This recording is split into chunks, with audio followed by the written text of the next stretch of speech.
Good morning बेटा। आज की वर्कशीट नंबर 77 है। तिथि है 25/1/2021। विषय है हिंदी।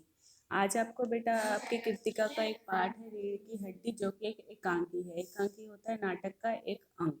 उसके बारे में आपको इस चैप्टर में पढ़ना है। आज की वर्कशीट आपकी हमारी रीढ़ की हड्डी में से है, जो कि कृतिका का एक पाठ है। रीढ़ की हड्डी एकांकी के माध्यम से लेखक ने समाज में व्याप्त स्त्रियों के प्रति रूढ़िवादी मानसिकता पर प्रहार करते हुए स्त्रियों को प्राप्त होने वाली शिक्षा के माध्यम से उनमें बढ़ते हुए आत्मविश्वास तथा साहस को दर्शाया है। इसके लेखक एकांकीकार जगदीश चंद्र माथुर हैं। एकांकी लगभग नाटक का एक भाग या उसका छोटा रूप होता है। आपने रामलीला देखी होगी, वह भी नाटक का एक रूप है। सिनेमा को इसका आधुनिक रूप कह सकते हैं। नाटक या एकांकी में मंच पर अभिनय द्वारा किसी विषय को प्रस्तुत किया जाता है, जिससे सभी दर्शक सहज ढंग से ज्ञान और मनोरंजन प्राप्त करते हैं। नीचे दिए गए एकांकी के अंश को पढ़कर उससे संबंधित प्रश्नों के उत्तर दीजिए।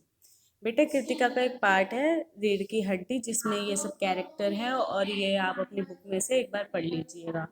मामूली तरह से सजा हुआ एक कमरा है। अंदर के दरवाजे से आते हुए जिस महाशय की पीठ नजर आ रही है, वे अधेड़ उम्र के मालूम होते हैं।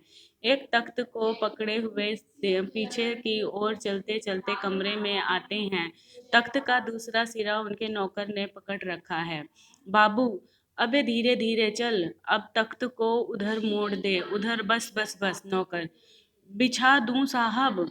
बाबू, जरा तेज आवाज में। और क्या करेगा, परमात्मा के यहाँ अकल बट रही थी तो तू देर से पहुंचा था क्या? बिछा दूं साहब।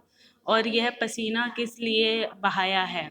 नौकर, तख्त बिछड़ता है। ही। बाबू, हंसता क्यों है? अबे हमने भी जवानी में कसरतें की है। कल कलसों से नहाता था। लोटों की तरह यह तख्त क्या चीज है? उसे सीधा कर, यूं, हाँ बस। और सुन, बहू जी से दरी मांग ला, इसके ऊपर बिछाने के लिए चद्दर भी। कल जो धोबी के यहाँ से आई है वही। नौकर जाता है। बाबू साहब इस बीच में मेज पोश ठीक करते हैं, एक झाड़न से गुलदस्ते को साफ करते हैं, कुर्सियों पर भी दो चार हाथ लगाते हैं। साहब, घर की मालकिन प्रेमा आती है। गंदुमी रंग, छोटा कद, चेहरे और आवाज से जाहिर होता है किसी काम में बहुत व्यस्त है। और उसके पीछे पीछे भीगी बिल्ली की तरह नौकर आ रहा है खाली हाथ। बाबू साहब राम स्वरूप है। उनका नाम है राम स्वरूप। दोनों तरफ देखने लगते हैं। प्रेमा, मैं कहती हूँ तुम्हें इस वक्त धोती की क्या जरूरत पड़ गई? एक तो वैसे ही जल्दी जल्दी में। राम स्वरूप, धोती? प्रेमा, हाँ, अभी तो बदल कर आए हो और फिर ना जाने किस लिए। राम स्वरूप, लेकिन तुमसे धोती मांगी किसने? प्रेमा, यही तो कह रहा था रतन। रतन उनका नौकर है। ठीक है बेटा, तो ये उस एकांकी का छोटा सा अंश है जिससे आपसे यहाँ पर प्रश्न पूछे गए हैं। प्रस्तुत गद्यांश हिंदी की कौन सी विधा से लिखा गया है? ये एकांकी विधा है। लिखा है ना यहाँ पे बेटा, एकांकी नाटक होता है ये। इस एकांकी को किसने लिखा है? ये रहा बेटा, जगदीश चंद्र माथुर ने। ये एकांकी किस विषय पर लिखा गया है?